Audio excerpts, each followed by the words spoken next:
Hey, what's going on? Got a question about pitching from Joey Pert today. And he asked, "Hi, Coach Madden. I was wondering if there's any drills I can do to increase the movement on my slider. I can only get a couple of inches of break on it, and I wanted some more break on it so it is more effective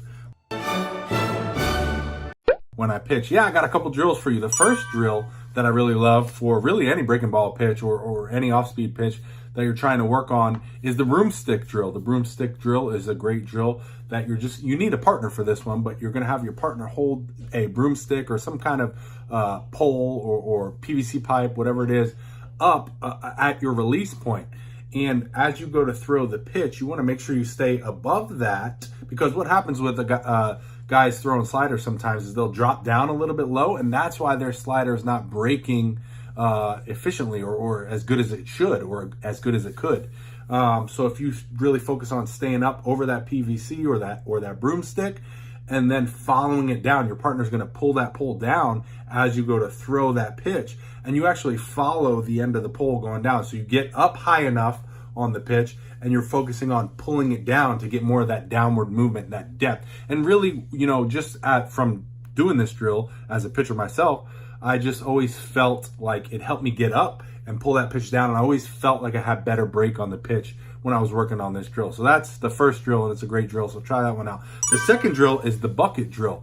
I made a video about this drill actually for the forkball, but you could use it for the slider as well. All you're going to do is set up a bucket nice and close, maybe 15 feet away at first. You're just going to work on flipping the ball in. So you're just getting your grip and working on the spin, the rotation of the ball, and feeling it off the fingers. Nice and easy. Then you back the bucket up a little bit. Do it again. Back it up a little bit further. Do it again until you get all the way out to 60 feet, 6 inches, and then you're going full speed trying to throw that slider into the bucket, break it into the bucket. And it gives you just a visual of trying to get that break going down and into the bucket. That's why I like this drill, because not only you're working on just nice and easy flips in the beginning, but you progress it back further and further, and then you still have that mindset, that visual of getting it to break down and into that bucket. So that's another great one. The third drill that I got for you to make your slider better is going to be the gyro ball drill. The gyro ball is just a tool that I sell on my website. I'll leave a link down below. But all you're going to do is hold the gyro ball and spin it in circles. And it's crazy how it feels. You get the momentum going, and it's really, really good workout on your forearm and your wrist and your hand. And it's really great to work on those off-speed pitches, especially a pitch like the slider, where you're going to be working on getting around the ball and having a little break to it, right? So I don't see anything but benefits coming from using the gyro ball in regards to helping your slider become a better pitch. Obviously, it's not going to do any hurt to it. It's only going to benefit that pitch and all of your other pitches. So check that out. Again, I'll leave a link down below. The fourth drill that I got for you is the hula hoop drill. Now, the hula hoop drill is very similar to the bucket drill. You're just going to set a hula hoop up in front of home plate. Now, I put it in front of home plate because when I was throwing my slider, I always tried to throw it when I was ahead, 0-2, 1-2. I used it as an out pitch. It was a strikeout pitch for me. And I would not try to throw it for a strike many times. Many of the times I would throw it 55 feet. I would throw it in front of the plate, right? I'd throw a lot of sinkers, and then I'd break the slider off when I was ahead, and I'd bounce it in front of the plate. And you'll be surprised at how many guys will swing at that, because in an 0-2, 1-2 count, the hitter's got to protect, right? So they see something that looks like a fastball, and I has a pretty good break on my slider, and it would break down and into the dirt. They'd be chasing it, right? So that was just another drill that I used to make my slider an even better pitch. Now, you don't have to set it in front of the plate. That's just what I did because that's what I was working on. If you're working on more trying to throw it for a strike, you could scoot that hula hoop back a little further, back by where the catcher would be. Whatever you're working on, but you still got that visual, the mindset. Again, it's like the bucket drill to bounce that slider into the hula hoop there. So it's just giving you another visual to keep the mindset, to get that depth and the break on that pitch, which is huge. You don't think it's much, but when you have that visual and you're thinking about it and you're seeing it before it happens, a lot of times you're going to be able to perform it more than not. So it's a great visual.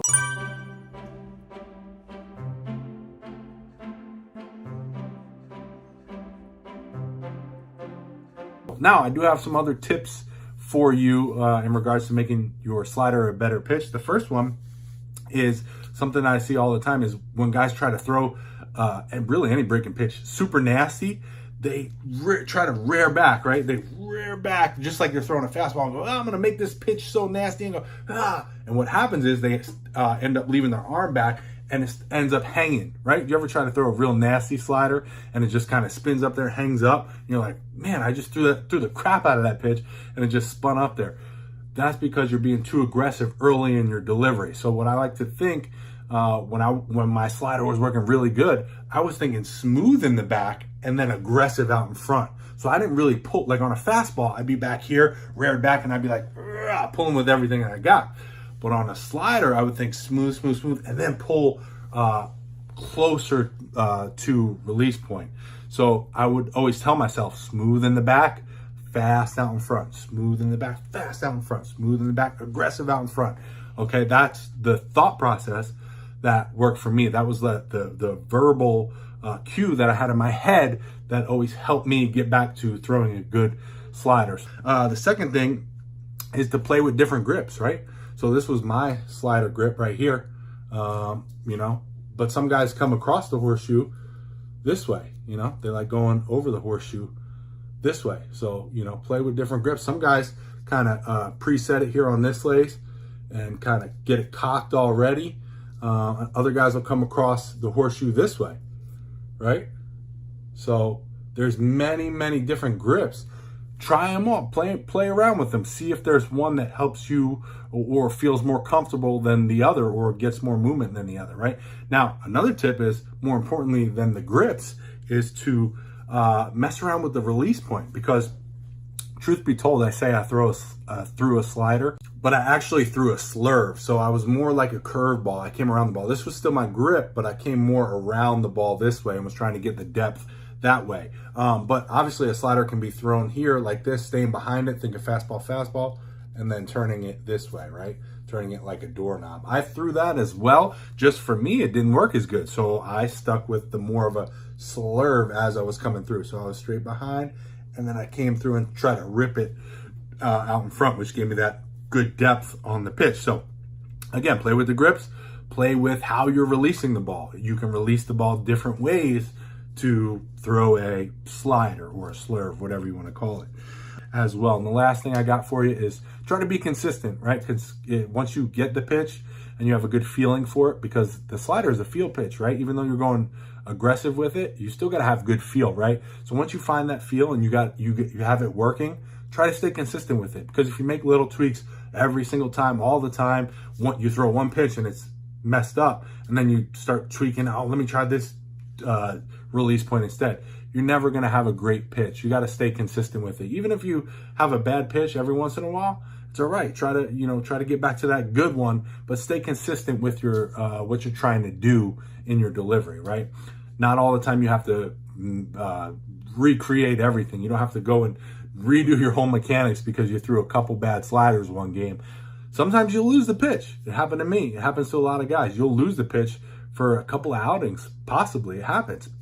And you just got to grind it out and try to find it, man. That's the worst part about when you lose an off-speed pitch, is you feel like you're never going to get it back. But you got to stay true. You got to believe in what you can do, and just try to find it. Try to feel it out. And when you find it and get it, stay consistent with it, because that's the biggest thing. You want to obviously have it more than you don't have it, if that makes any sense.